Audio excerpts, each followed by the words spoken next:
sa late fourth quarter, reaksyon ni Kawhi, hindi nagustuhan. At bagong nakuha ng Lakers, halimaw sa depensa, bakit siya ang kinuha ng Lakers? Ngunit bago ang lahat, kung gusto nyo ng matibay na basketball shoes, New Adidas Fashion, mabibili lamang sa halagang $1,299. Click lamang ang link sa comment section or bisitahin lamang ang tfen.com for more high-quality shoes. Maraming tumaas na eyebrows sa Los Angeles Clippers head coach na si Tyronn Lue noong araw ng Lunes, na kung saan pinadala niya itong si Kawhi Leonard sa bench sa crunch time laban sa Los Angeles Lakers. Ito ay nakakadudang hakbang at itong si Lue ay napagtanungan sa kanyang desisyon. Malapit na niyang maabot ang minuto sa kanyang restriction at magkakaroon kami ng back-to-back bukas ayon sa Clippers coach na si Lue. Mayroon kaming 5 laban sa loob ng 8 araw. Kaya para sa akin, ito ang tamang dapat gawin. Kailangan namin siya sa mga laban na ito dahil ang mga laban ay klaseng napakarami sa amin. Kaya sa panahong si Paul George ay nagpakita, ang dalhin si Kawhi pabalik ng maaga kumpara sa normal naming ginagawa at maglalaro siya ng extended minutes sa maagang quarter sa halip sa late quarter ay ang tamang gawin para sa akin. Si Ty Lue ay mayroon dapat gawing tawag sa panahong ang Clippers ay naging down ng 8 points. Ginawa ba niyang iligtas si Kawhi para sa susunod na laban? Or kailangan niya itong ipasok para tulungan matrim ang deficit na ito? Well, natungo nga itong pinagpaliban si Leonard. Siya ay pinalabas sa huling natitirang 2.47 minutes. Ang Lakers ay naging leading lamang sa 98-95. Ang lahat ay nagtataka kung bakit hindi napanatili ni Lue si Kawhi sa puntong iyon. Marami nang nakitang mga manlalarong nilagpasan ng kanilang minutes restriction ng ilang beses nitong mga nakaraan, ngunit mas pinili pa rin niyang gawin ito. Ngunit sa pagtatapos, pinuri ni LeBron ang Clippers coach dahil sa mga tamang desisyon nito sa laban, kaya hindi pa rin masasabing mali ang kanyang ginawa. Si Leonard ay na-miss na ang 4 games dahil sa hip injury noong late December at kasama ang Clippers na maglalaro ng 5 games sa loob ng 8 araw, naging malinaw na nakikita niya ang peligrong pwedeng mangyari kay Leonard kung sakaling ipipilit niya ito. Habang ang 32-year ay nasa bench, ang Clippers ay nagawa namang naitabla ang laban, ngunit ang Lakers ay ang nanalo sa huli sa score na 106-103. Si Leonard ay binalik sa laban sa natitirang 17 seconds at nagawa ang huling made basket para sa Clippers sa hook shot ni Ivica Zubac. Ang pagkatalo ng Clippers ay naputol na ang 5-game winning streak at nahulog na sa 22-13 sa season. Ito ring pagtatapos na ito ang isa sa worst offensive games para sa Clippers. Sila ay nakapag-shoot ng 39.6% mula sa field na bigong maabot ang 40% mark para sa unang pagkakataon simula pa noong November 8 laban sa Brooklyn Nets. Pagkatapos ng laban, hindi rin maiwasang mapareact si Leonard sa pangyayari. Minutes restriction or not, walang sino mang manlalaro ang gustong umupo sa bench sa mga huling minuto sa laban at sa kanyang post-game press conference, si Leonard ay napagtanungan kung naging frustrated nga ba ito. Na para kay Leonard, sa totoo lang, gusto niyang nasa floor at maglaro, ngunit nangyari na ang nangyari ayon kay Leonard. Meron pa kaming maraming laban para laruin, kaya alam natin kung bakit nagawa ang bagay na ito. Pero dagdag pa ni Kawhi na hindi pa niya ramdam ang kapaguran sa puntong iyon sa panahong pinaalis ito ni Ty Lue sa laban. Ngunit naintindihan naman niya ang restriction. Marami ngayon ang naniniwala na base sa reaksyon nitong ni Kawhi Leonard, hindi na ito makakaranas ng ganitong pangyayari. Anong masasabi niyo mga kaibigan?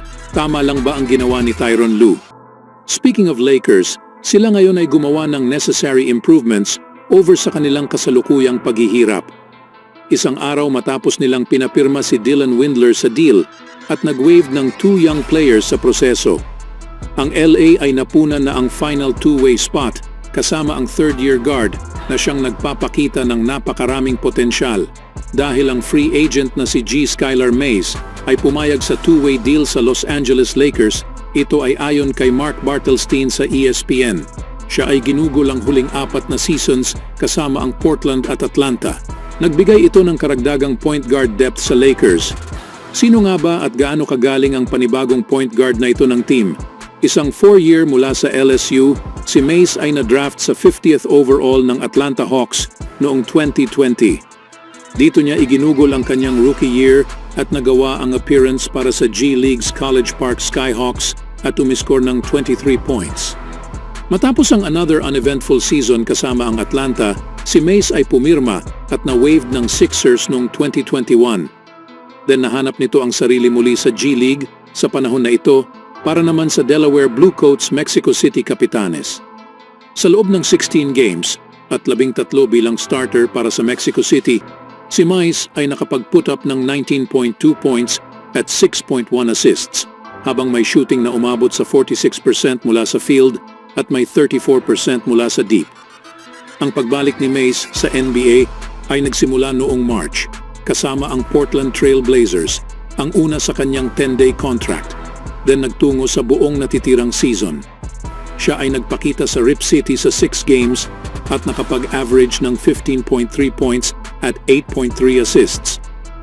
Ang career high, nakapagtala ito ng career high 24 points, kabilang ang 4 na tres noong buwang April sa pagkatalo nila laban sa Grizzlies.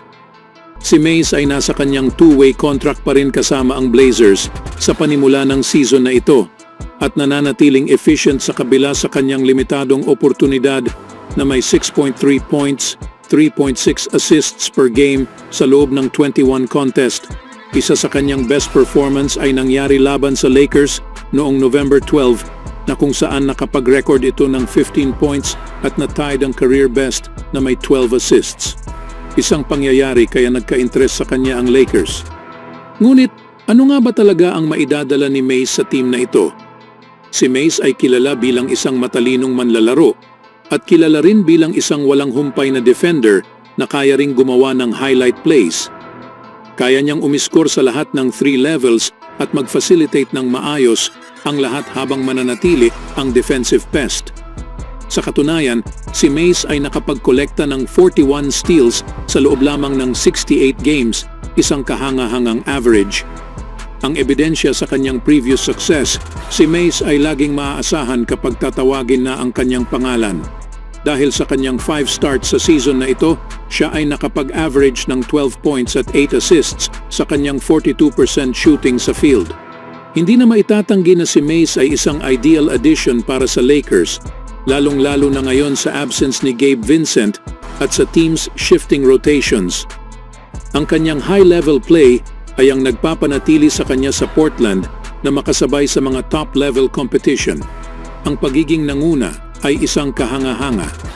Bagaman marahil hindi man ito magiging starter ng Lakers, si Mace naman ay magkakaroon ng malaking impact sa bench gamit ang kanyang talento sa both ends sa floor.